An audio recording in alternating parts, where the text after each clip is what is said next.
नमस्कार बंधुरा आशा करছি তোমরা সবাই খুব ভালো আছো। তো এর আগের ভিডিওতে আমি বলেছিলাম তোমাদের সাথে মশলা কচুরির রেসিপিটা শেয়ার করব। তো আজকে সেই রেসিপিটা শেয়ার করতে আবারও চলে এসেছি। এখানে দেখো যা যা উপকরণ লাগবে সিক্রেট মশলাটা বানানোর জন্য সেটা নিয়েছি। এখানে আছে দুটো তেজপাতা, চারটে শুকনো লঙ্কা, হাফ চামচের মতো মৌরি, হাফ চামচ জিরা, হাফ চামচ ধনিয়া, 1/4 চামচ পরিমাণ মেথি আর হাফ চামচ পরিমাণ গোলমরিচ। এগুলোকে কিন্তু আমি শুকনো খোলায় ভেজে একটু গুঁড়ো করে নেব। তো চলো ওটা আমি রেডি করে নিয়েছি। আর এবার আমি একটা কাঁচের বাটি নিয়েছি আর এর মধ্যে আমি নিয়ে নিচ্ছি ছোট যে মেজারমেন্ট কাপ হয় সেই কাপের 3 কাপ পরিমাণ বেসন। তো তোমরা তোমাদের পরিমাণ মতো নিয়ে নেবে যতটা পরিমাণ লাগবে।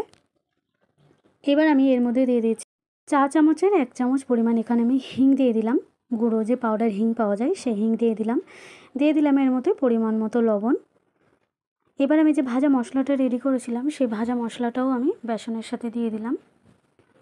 তো শুকনো অবস্থায় একটু সব কিছু ভালো করে মাখিয়ে নিচ্ছি। আর আমি এর মধ্যে কিন্তু এই মশলাটার মধ্যে আমি 1 চা চামচের মতো কিন্তু আমি একটু ভাজা গরম মশলার গুঁড়ো দিয়ে দিয়েছিলাম। তোমরা যদি পারো বাজারের কেনা গরম মশলার গুঁড়ো দিয়ে দিতে পারো।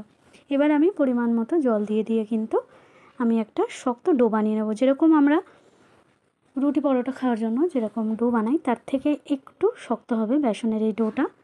তো চলো পরিমাণ মতো জল দিয়ে আমি কিন্তু এটার একটা শক্তপোক্ত একটা ডো বানিয়ে নিচ্ছি।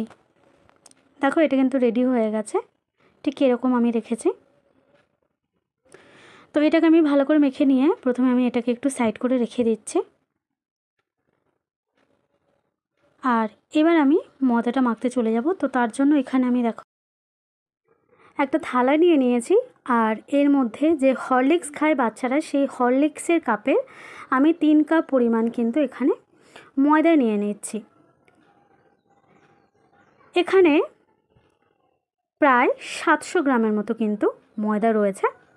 তো তোমরা যতটা পরিমাণ ময়দা লাগবে তোমাদের পরিমাণ মতো তোমরা নিয়ে নেবে।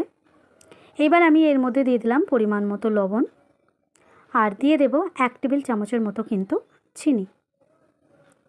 চিনিটা দিয়ে দেওয়ার পর এর মধ্যে আরও আমি কিন্তু দুটো উপকরণ মেশাবো। কচুরি কিন্তু আমি যেভাবে বানাচ্ছি সেভাবে তোমরা বানিও, ডেফিনেটলি কিন্তু দারুণ টেস্ট হবে। এর মধ্যে আমি দিয়ে দিলাম 2 চিমটি মতো জোয়ান আর 1 চিমটি মতো এখানে আমি দিয়ে দিলাম কালো জিরা। এবার একটু এর মাঝখানটা একটু এরকম ফাঁকা করে নিয়ে এর মধ্যে আমি দিয়ে দিলাম 10 গ্রামের মতো সাদা তেল। তো শুকনো অবস্থায় কিন্তু এবার সমস্ত উপকরণ ভালোভাবে কিন্তু ময়দার সাথে মাখিয়ে নেব। সমস্ত ময়দাটাই যেন ময়মটা দেওয়া যায় সেইভাবে কিন্তু ভালো করে মেখে নিতে হবে। প্রায় 5 মিনিট ধরে কিন্তু আমি ময়দাটা প্রথমে শুকনো অবস্থায় মাখিয়ে নিয়েছি। আর তারপরে দেখাচ্ছি দেখো ঠিক ময়মটা কীরকম হয়েছে, একদম এরকম হতে হবে। এবার আমি এর মধ্যে পরিমাণ মতো জল দিয়ে কিন্তু এবার একটা ডো বানিয়ে নেব। তো জল দিয়ে এরকম একটা ডো বানিয়ে নিয়েছি।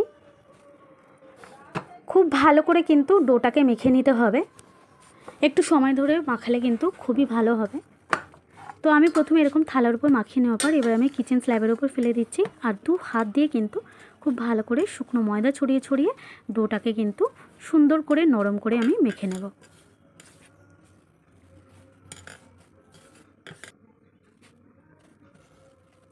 প্রায় 10 মিনিট মতো লেগেছে কিন্তু এটা মাখিয়ে নিতে, এই সফট মতো ডোটা তৈরি করে নিতে ময়দার। এবার আমি কি করব, এটাকে একটু গোল করে নেব আর যে থালাতে কিন্তু আমি প্রথমে ময়দা নিয়েছিলাম সেই থালার মধ্যে এটা রেখে ওপর থেকে একটু ঢাকা দিয়ে এটাকে আমি 10 মিনিটের জন্য কিন্তু রেস্টে রেখে দেব। তো চলো এটাকে আমি থালার মধ্যে দিয়ে দিলাম আর এবার ওপর থেকে ঢাকা দিয়ে এটাকে আমি 10 মিনিট মতো রেস্টে রেখে দিচ্ছি।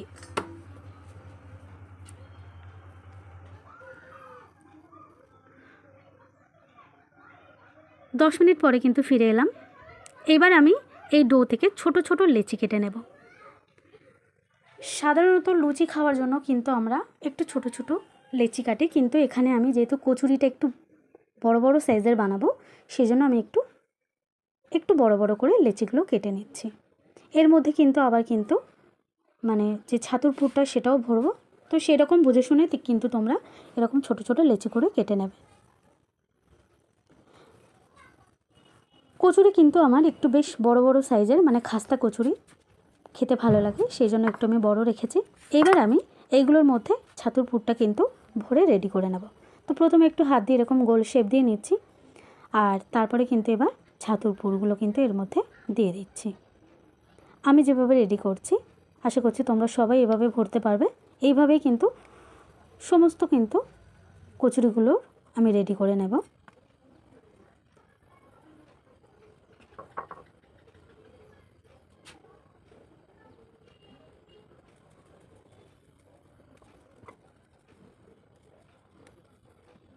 তো দেখো সবগুলো কিন্তু রেডি করে নেওয়া কমপ্লিট। এবার আমি এরকম একটু হাত দিয়ে একটু গোল করে নিলাম, আর ওপর থেকে আবার শুকনো ময়দা ছড়িয়ে ছড়িয়ে আমি কিন্তু এবার খুব বেশি মোটা না আবার খুব বেশি পাতলা না, এরকমভাবে কিন্তু এগুলোকে আমি এক এক করে বেলে নেব।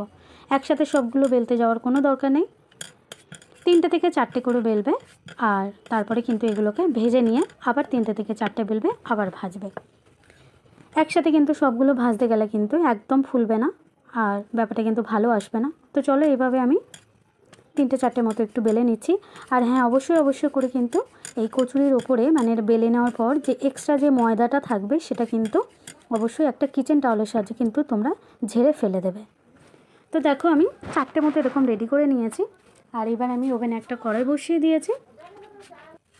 এবার আমি এর মধ্যে দিয়ে দিচ্ছি পরিমাণ মতো সাদা তেল। আমি খুব বেশি তেল কিন্তু দেবো না, এখানে আমি প্রায় 300 গ্রামের মতো সাদা তেল দিয়ে দিলাম। তেলটাকে প্রথমে আমি একটু ভালো করে গরম করে নিয়েছি, এরকম একটু হাত দিয়ে দেখে নিলাম যে তেলটা হিট হয়ে গেছে কিনা। এবার এক এক করে কিন্তু কচুরিগুলোকে তেলের মধ্যে ছেড়ে দিচ্ছি। আমি প্রথম কচুরিটা ভাজছি, দেখো কীরকম শুধু ফুলে উঠছে, দেখো একদম এরকম একদম ফুলকো ফুলকো হবে কচুরিগুলো। আর এই মশলা কচুরির স্বাদটা একদম ফাটাফাটি হবে। তোমরা কিন্তু আমি যে টমেটো আলুর রেসিপিটা ছেড়েছি, অনেকে তো আলুর দম ঘুগনি দিয়ে খেয়েছো, একবার এই রেসিপিটার সাথে কচুরিটা ট্রাই করে দেখবে, অসম্ভব সুন্দর লাগবে আর দারুণ টেস্টি হবে কিন্তু। আর দুদিকে কিন্তু আমি সুন্দর কালার করে কিন্তু ভেজে নেব। কচুরি কিন্তু সাদা হলে ভালো লাগে না, একটু কালার করে ভাজলে কিন্তু দুর্দান্ত লাগে।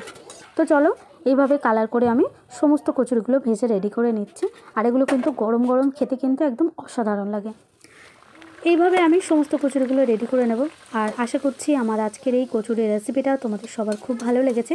যদি ভালো লেগে থাকে তাহলে অবশ্যই করে চ্যানেলটাকে একটু সাবস্ক্রাইব করার জন্য অনেক রিকোয়েস্ট রইল। আমাদের মতো নতুন ইউটিউবারদের পাশে থাকার জন্য তোমাদের সাপোর্টটা কিন্তু অনেকটাই কাম্য। তোমাদের সাপোর্ট ছাড়া কিন্তু আমরা এক পাও এগিয়ে যেতে পারবো না। তো রেসিপিটা ভালো লাগলে ছোট্ট করে অবশ্যই করে একটা কমেন্ট করে দেবে, আর অবশ্যই একটা লাইক করবে, অবশ্যই করে আমার পাশে থাকবে। আর এতক্ষণ পর্যন্ত তোমরা দেখছিলে লিপিকা রান্নাঘর। তো চলো আবারও দেখা হবে এরকম আরও একটা সুন্দর রেসিপি নিয়ে। ততক্ষণ অবধি কিন্তু তোমরা সবাই খুব ভালো থাকবে, সুস্থ থাকবে, সুন্দর থাকবে। তো চলো সবাইকে টাটা।